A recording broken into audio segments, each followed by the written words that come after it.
Geek Therapy Radio. You've got your mental curator, Johnny Hemberger. Yes, this is a new episode of Geek Therapy Radio. It has been a minute. It's been a few weeks, actually, since I've recorded new content, since I've recorded a new show.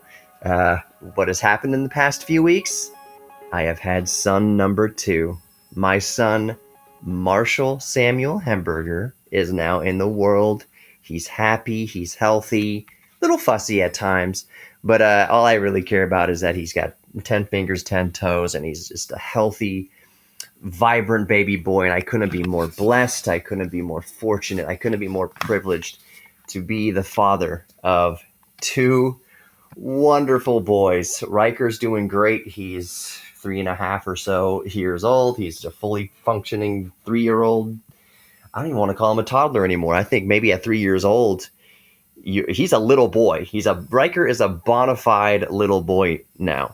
But a little about Marshall, and then we'll talk about some geek stuff that I've been into the past few weeks, other than my son, of course, that has been all consuming. But we'll talk some tech. I have this camper van idea I want to talk about. I want to tell you how I'm recording the show today. You can hear a little bit maybe of a difference in sound quality. I'm testing something out, but I'll let you know. A little bit about Marshall. Marshall was born. You're not going to believe it. Like, you're going to think I'm joking. What day do you think Marshall was born on?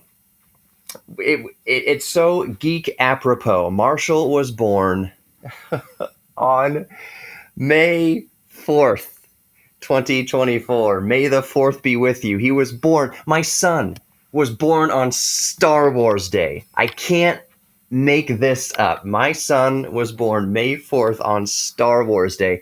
A matter of fact, so he was born at 9:36 p.m. on May 4th, and my wife and I had a very kind of brief conversation like, hey, how can we fit Skywalker into his name? Maybe we should change his name from Marshall to Luke, or maybe Marshall Luke Hemberger. We have to, maybe there's some sort of Star Wars tie-in we can do here. He's born on May 4th. That's crazy. My son is born. First of all, my firstborn son, his name is Riker. He was born October 28th, which is not any specific day to Star Trek or Star Wars or anything like that. But his name is Riker, after Commander Riker and Star Trek.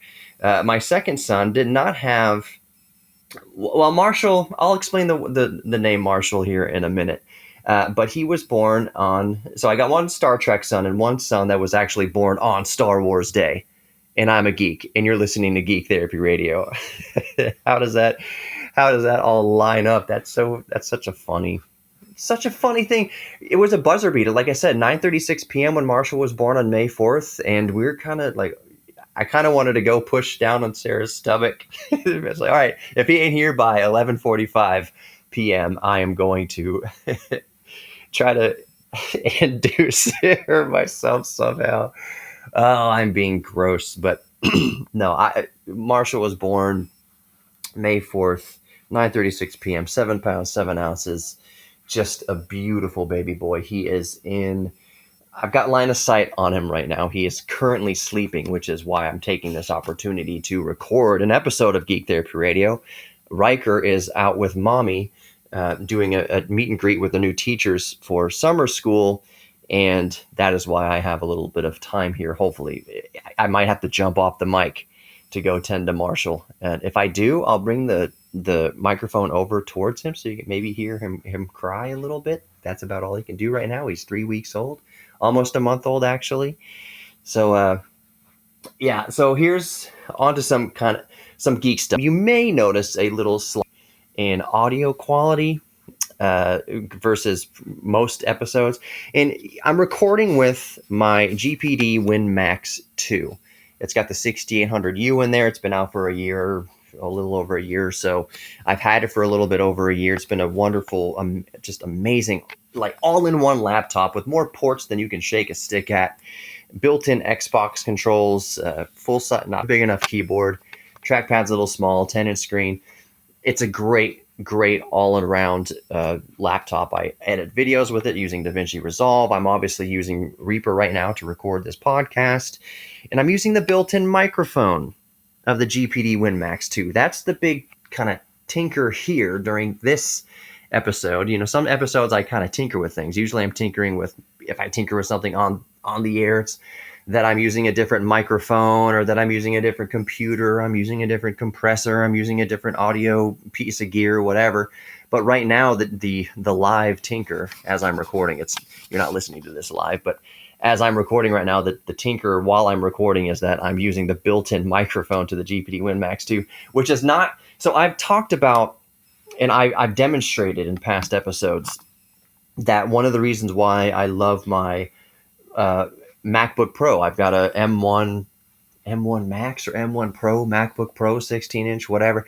Even back when I had the first M1 13-inch MacBook Pro, I said one of the reasons why I like the Mac, like my MacBook Pros, is that the built-in microphones are phenomenal compared to other built-in microphones of other laptops. Microsoft Surface has really good built-in microphones too. Higher-end flagship laptops tend to have decent built-in microphones, but not always. I guarantee you the built-in microphone, I need to test this. I can't verify this, but I have a very high feeling that the built-in microphone in my Aorus 17H, my Gigabyte Aorus 17H, that thing's a beast. It's an RTX 4080 GPU in there. It's Intel Core i7 13700K. Like it's insane. It's a beast mode. It was it was expensive when it came out. Is my Riker's home now, so things are about to get nutty in here. But it's an expensive computer. It's a beast mode computer. But I don't expect the built-in microphone. I expect it to be garbage. I mean, really, that's kind of my expectation. So I didn't have high hopes for the microphone built into this WinMax 2. It's not the first thing that comes to mind. A matter of fact, the speakers that are built in the GPD WinMax 2 don't sound that great. They're functional, but they don't sound great. They're not MacBook Pro speakers for sure. But the microphone, I did a little test before recording, and I had to save it to my Dropbox and then listen back on my phone through some better quality speakers to see if the microphone was usable. And it sounded usable, but I'm going to see how usable, because for this episode, of course, before I export this, I'm going to put the compressor on it, put the EQ on it. I'm going to zhuzh it as much as I can to make it sound even more useful if it needs to be. But I always like testing the built-in microphones, because I'm a big proponent of, hey, if you got an idea for a podcast, just do it. I mean, you've got a good microphone in your phone, maybe a good microphone in your laptop. It's always great when it's all in one solution like that. More Geek Therapy Radio coming up. Don't go anywhere.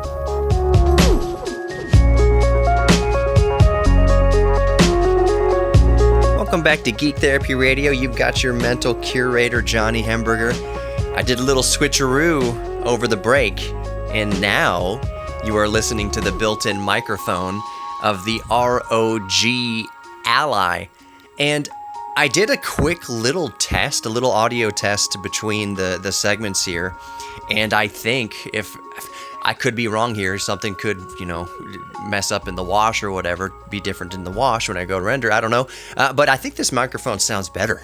I think this built-in microphone to the ROG Ally, which you are listening to right now, sounds better than the built-in microphone of the GPD WinMax 2.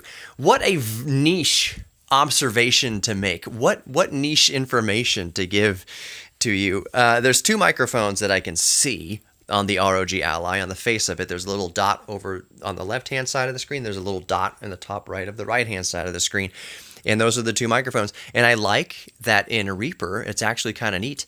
I can select between the two. They're broken into two separate channels, channel 1 and channel 2, left and right. But I can just select channel 1 and just be talking right into this left microphone. Matter of fact, I'm going to switch my voice. So I'm going to move the ROG Ally across my face so that I'm talking into the second microphone. Now I'm talking into the second microphone. You should hear a difference because the second microphone is not on. It's not the one I'm currently recording with. So I'm going to move back over to microphone 1 on the left side of the ROG Ally, and this should sound normal again.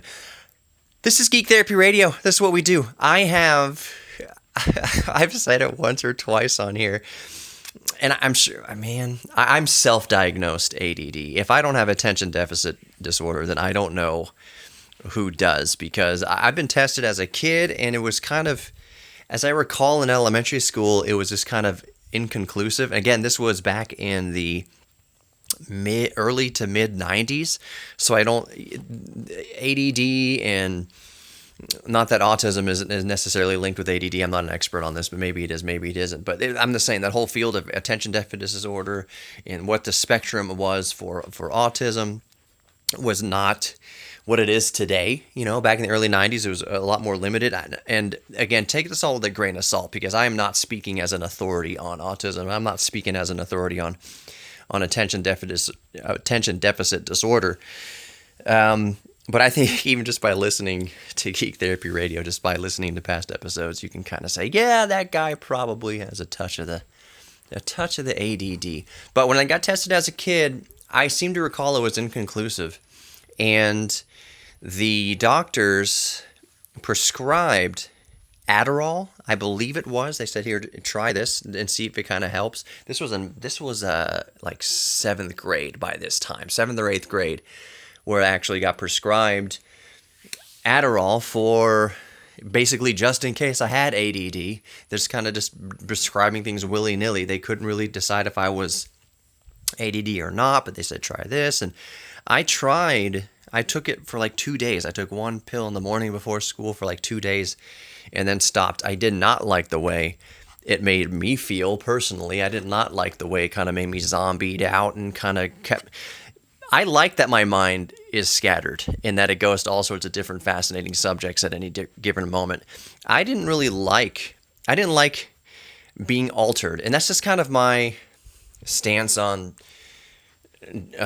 prescription drugs or illegal drugs or what have you, alcohol. I don't like to feel completely out of control. That's why I don't like to do it too much. Everything in moderation for one thing, but the Adderall, I didn't like the way it made me feel. I was like, this is not me. I'm not me when I take these pills. So I used to lie to my mom for a while, for a couple of months. Yeah, I took the pill. She wasn't hard to like push the pills on me. Is it still recording? Because the screen turned off. I wasn't even looking. Is it still recording? Yeah, it looks like it's still recording. That's good to know that even if the screen turns off in the RG Ally, it's still recording here. My mom wasn't trying to push pills on me. She wasn't that type of person of let's just fix everything with medication. Absolutely not.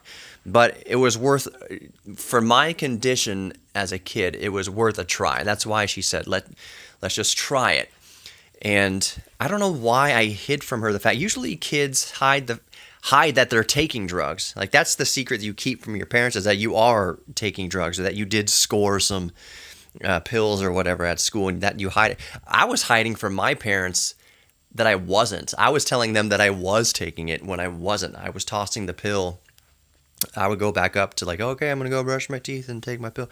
And I would put the pill, which they would give me each morning. They controlled the prescription of it, but I would take it and I would go upstairs and I would put it in a drawer and say, yeah, I took the pill. It's all good.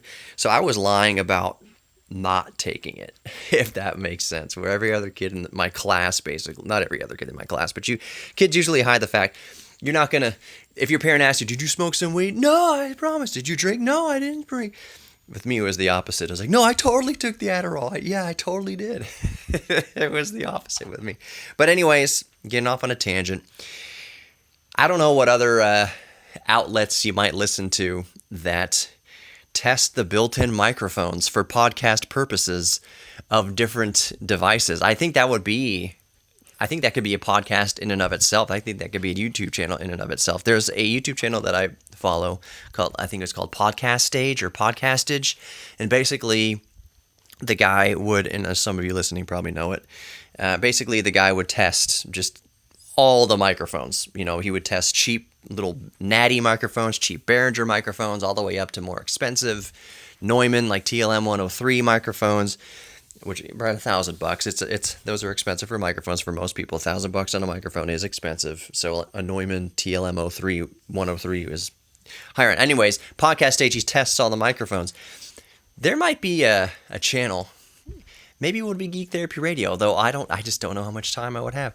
Basically a channel, an outlet, a podcast, a YouTube channel, something, TikTok, that would test the microphones, the built-in microphones of different devices, different laptops, different tablets, different phones, say, can you podcast with this? So as you're listening to the ROG Ally right now, the built-in microphone of the ROG Ally, I'm legitimately impressed. I was not that it sounds as good as my normal signal chain running through thousands of dollars worth of preamps and microphones and whatever, but for just right out of the box, just the little tiny, it's a little pinhole opening, 2 little pinhole openings in the front face of the ROG Ally, and I'm talking into the left side of it, into the left microphone, and the fact that I can go into Reaper and designate which microphone is which, or which microphone that I want to use, and that it sounds like that's pretty impressive. I'm always impressed when I'm pleasantly surprised by different devices, especially when with audio quality.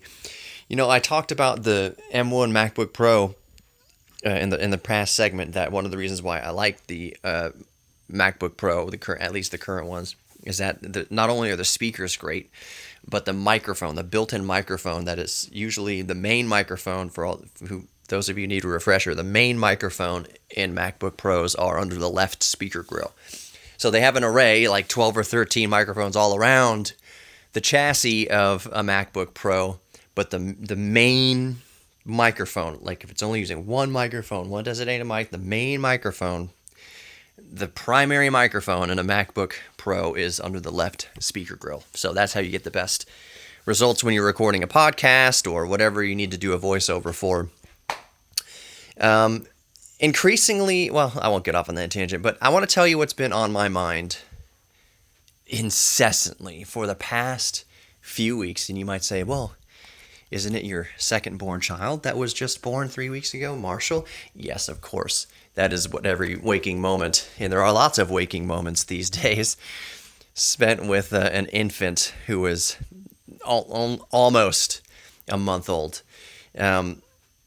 What's been on my mind, so what happens, and everybody who's had kids knows this, when they're, especially at the infant stage, you're up all the time. I mean, you have to get up just throughout the night. You get up 2 or 3 times a night if you're lucky, and it's just that few amount of times. But you get up. It's just normal. It's just the normal stage of life. People like to give doom and gloom to new parents. Oh, say goodbye to sleep. You're never going to sleep again. Da-da-da. That's not true. You go through the first few months of a typical healthy child. I don't want to speak for all parents, and God bless them with other issues that they might have going on. But for a normal child, waking up 2 or 3 times a night as an infant is normal. Let's talk more about just stuff when we come back. More Geek Therapy Radio coming up. Don't go anywhere.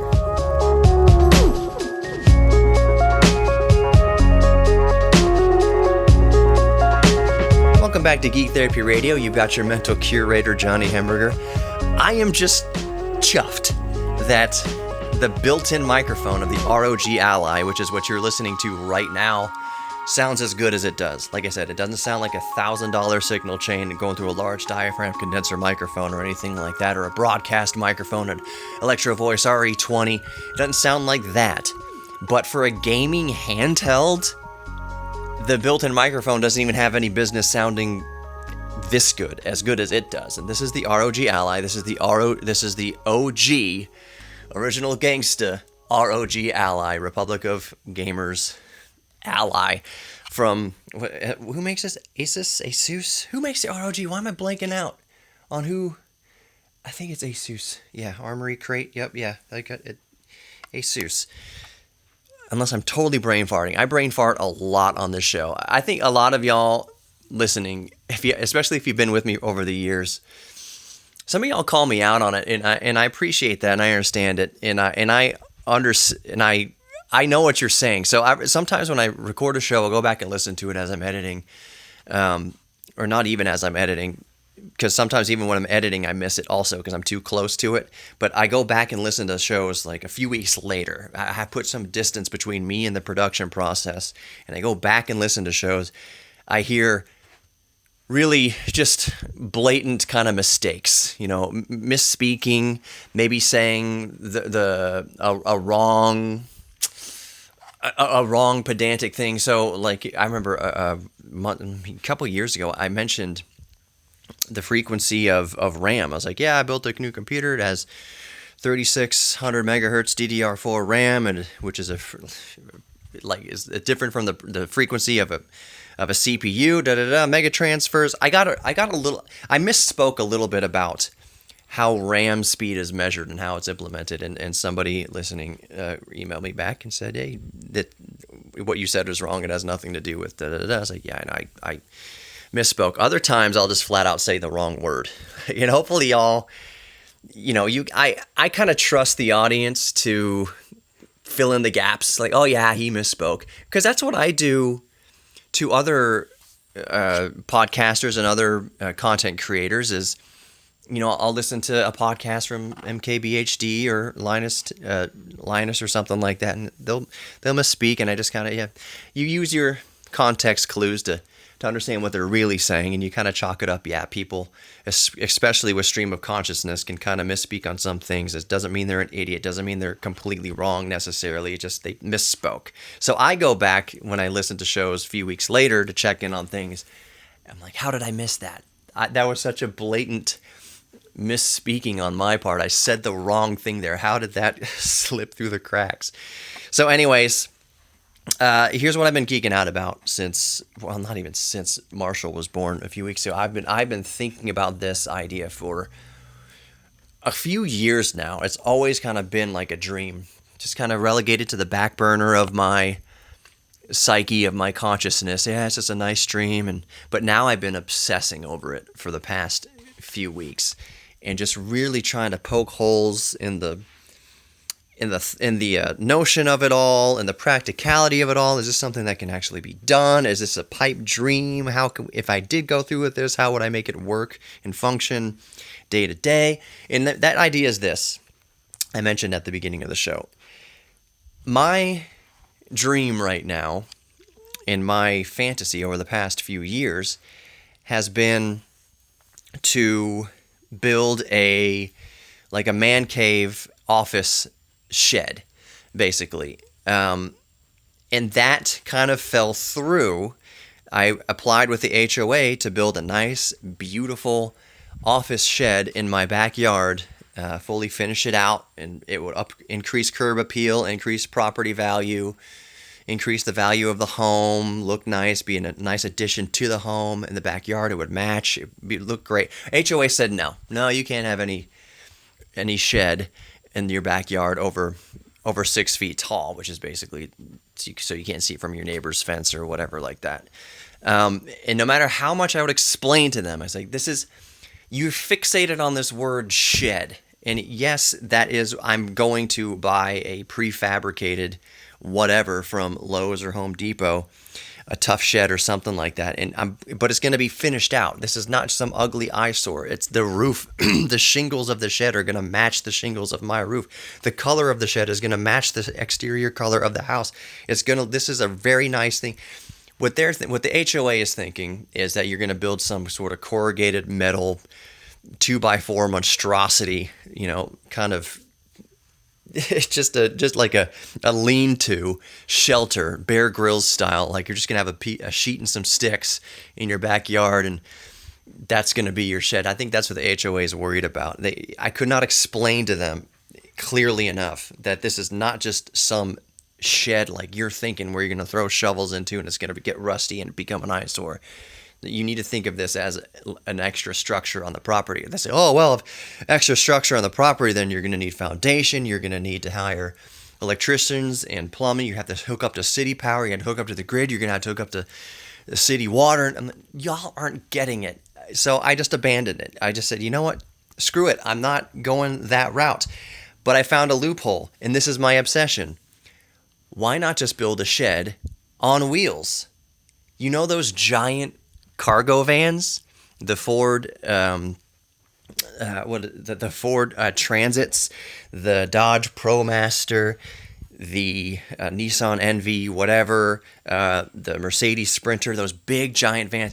There's people that live out of those vans. They convert the inside of those giant cargo vans into just immaculate tiny homes, basically. So I'm not about the van life. That doesn't necessarily appeal to me right now with a wife and 2 kids. But, and this is kind of just a giant middle finger to my HOA. Okay, you wouldn't let me build a nice, beautiful, matching office in my backyard. Now I'm going to park this giant eyesore, this 24 foot long eyesore on my driveway, and that's going to be my shed. That's going to be my mobile office / man cave. Basically, everything I was going to make the shed to be is just going to be in this van. So that's my current obsession. Is I'm researching different cargo vans, different wheelbases, different wheelbase lengths, different extended or non-extended. So right now, the top of my list is a Ford Transit 250 or 350 high roof extended. So the high roof is so that you can, somebody like me and somebody taller than me can actually stand up straight in the cargo area of the van with room to spare. So a high roof extended cargo van. Extended means that over the rear axle there's like 4 more feet of, or a couple more feet of actual cargo volume. It's a big, long, tall van, basically a shed on wheels. And I did the math on it, and it's pretty much an 8x10 shed on wheels that now the entire neighborhood can enjoy sitting in my sitting in my driveway. I have not bought anything yet, but it's just funny how the HOA is so protective of building a shed, even if you're going to build it beautifully and immaculately and increase curb appeal and increase the overall visual of the neighborhood. Say, nope, you can't do that because of XYZ. Okay, let me get a big giant cargo van and park it in my driveway. How did that increase the visual of the neighborhood? That's what I'm going to do anyways, because that's what I want to do. So the other use case of this van is that the ultimate kind of dream of it is that it's very versatile. In its stock configuration, it will exist as my man cave, as my office. I'll have my production desk in there and futon and possibly even the arcade machine in this thing. Track lighting, like I'm not going all out, because the dream is to have it, like I said, versatile. So in its default configuration, it is my man cave. It is my office. It is where I do my work out of, and I can go out in the field for the museum and just have a nice place to bed in there and lay down. Either just have a futon that folds, like whatever. It'll exist in that capacity. But it can also be easily configured into a camper, into a camping situation. So for instance, if I want to take my wife and my 2 sons, which I definitely do, to the Grand Tetons or to Yellowstone or to all of it, just go out west, go on these adventures, that I can configure the van for adventure mode. Put in a kitchenette complete with a little sink, a burner in there to cook meals, possibly even a little oven, refrigerator, everything you need for camping, a shower. Probably an exterior shower, like one of those just nozzles you hang on the door of the car. But some way to rinse off, like if you go to the beach, there's a way to rinse off at the van so you can get in the van nice and fresh, and basically configure it as adventure mode, as camping adventure mode. And how would I do that? This is where it gets interesting. And I can see we're coming up to the end of the 3rd segment here, so I will go into more detail of my cargo van conversion man cave camper idea here in the next segment. It's really cool. It's very simple. I've not seen anyone really do this, and I can't wait to tell you what my idea is. And I want your thoughts too. If you've done something like this, or you have buddies that have done something like this, let me know. Johnny at geektherapyradio.com, just JOHNNY at geektherapyradio.com, or Geek Therapy Radio all over social media. Just search for it. More Geek Therapy Radio coming up. Don't go anywhere.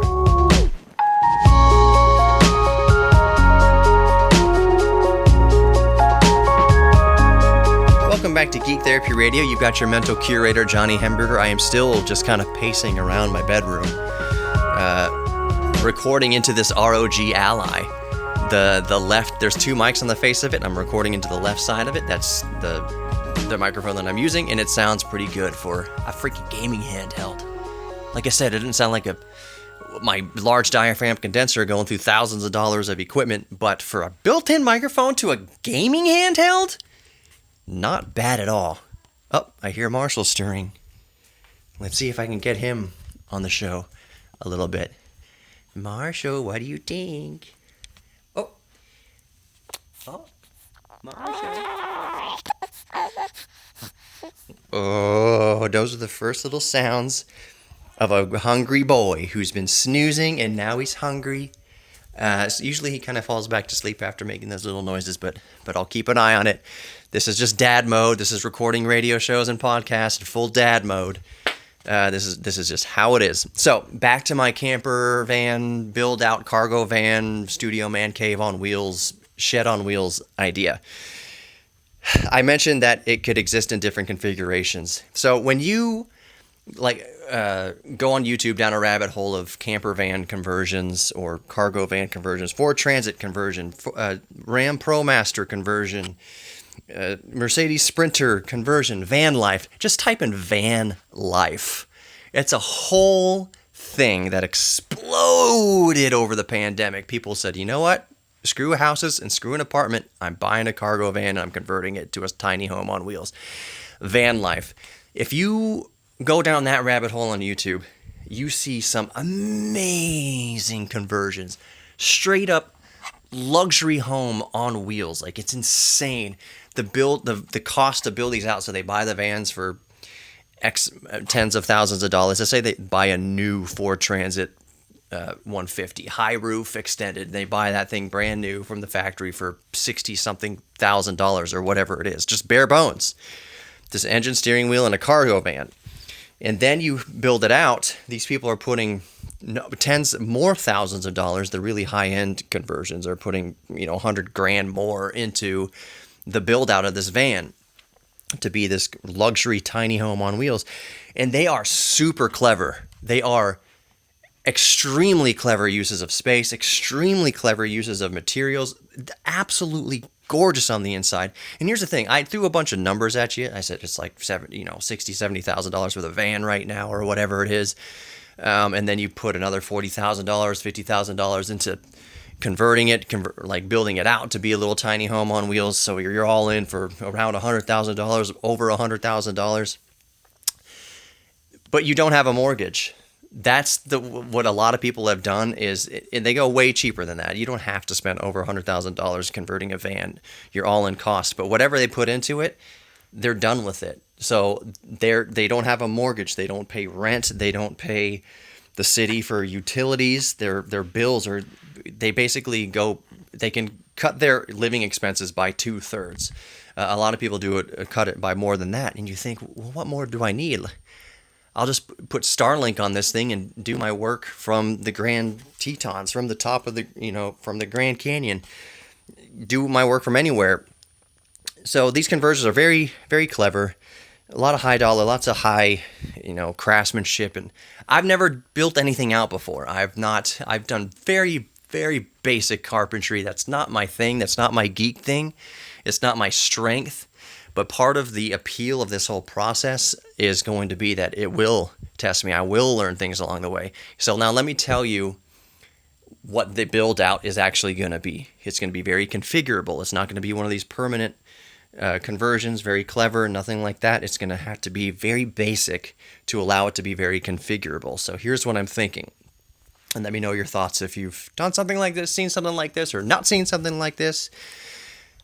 Here's the thought. Okay, so it's basically going to be a bedroom. Think of it finished like a bedroom on wheels or like a dorm on wheels. I'm basically just going to put flooring and baseboard trim around the bottom of it, 3 or 4 120 volt electrical sockets on each side, on each wall.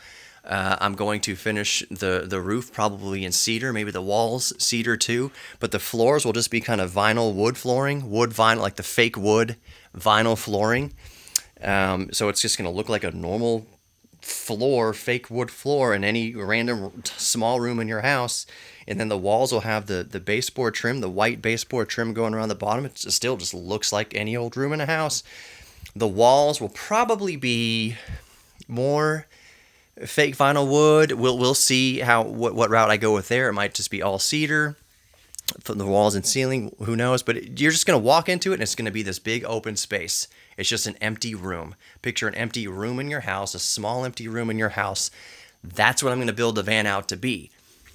Along the walls of the van, I'm going to have at least 2, if not 3 levels of tie-down rails. So if you look in trucks or cargo vans, you see these rails with all these slots going all the way down the length of the walls there, so that you can put straps on there and ratchet it down and anchor things to the wall so they don't go flying around. So picture the blank room, fake wood floor, the molding trim around the side, the outlets on the side. It just looks like a room, looks like a small room in your house. But on each wall is going to be 2 or 3 levels of those anchor rails just flush into the wall, so that I can take something like the arcade machine, put that big boy up into the van and run a strap maybe over the top of it, maybe over the bottom by the wheels, maybe over the middle of it. However it's going to do, that's what's going to keep it secure and anchor to the van itself. So picture to the left of it, this is all just kind of matter of figure of speech, just spitballing here. Picture to the left of the arcade machine on the driver's side. So you open the big sliding door and you hop in and you're looking at the driver's side big wall there. The steering wheel's to the right, driver's seat, and then behind the driver's seat you got the arcade machine. Now to the left of the arcade machine, picture a futon, a small full bed futon that acts as a couch, and then it pulls out as a sleeping arrangement. How do you adhere that? Well, those anchor points that I have going along the bottom of the wall, just above the molding on the floor, that's where you put the strap around the bottom feet of the futon. So that keeps the futon anchored and secure. And that also means that when you get to a campsite, so when you get to wherever you're going and you want to reconfigure the room, just undo those straps and the ratchet straps and move the furniture around as more as you want. And then when you need to leave again, just push everything back to the wall and strap them down with the legs to the anchor points that are along both walls, and you're good to go. So that's how I'd keep it multi-configurable. It's just a small room on wheels. And we might be asking, well, why would you go that route? Why wouldn't you just kind of finish it out custom and get things to where you really want them? Because that's permanent solution. That's a more permanent solution. I may be down the road, my kids may be grown up a little bit bigger and I need different sleeping arrangement for them, or I don't need a sleeping arrangement in there for multiple people. I just need my office back to the normal office configuration.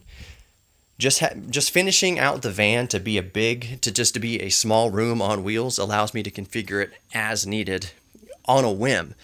And those anchor points that going along each wall, one kind of by your ankles, one kind of by your hip, and one kind of at shoulder length or head length along both walls will allow me to kind of configure and put furniture in there. And I just want to use furniture. That's the other thing. I just want to use normal furniture. I want it to look like a normal room that I can change on a whim as my needs change, even from day to day. So that's my big idea. I'll keep y'all posted on that. Still have to dot a lot of T's and cross a lot of I's to get there, but you are worthy of love. You're worthy of giving love. You're worthy of receiving love, and you're worthy of your own self-respect. I so much appreciate that y'all listen to Geek Therapy Radio and that y'all hang on with me while I have kids and life changes and I can't put out as many episodes as I used to. I just appreciate being able to talk to y'all. I appreciate having y'all's ear from time to time when I am able to upload, and I very much appreciate you all. Geek Therapy Radio across all social media, Facebook, Instagram, YouTube, all that good stuff. Just search for Geek Therapy Radio and you're good to go. Thank you so much for listening, and I'll talk to you next time. Peace out.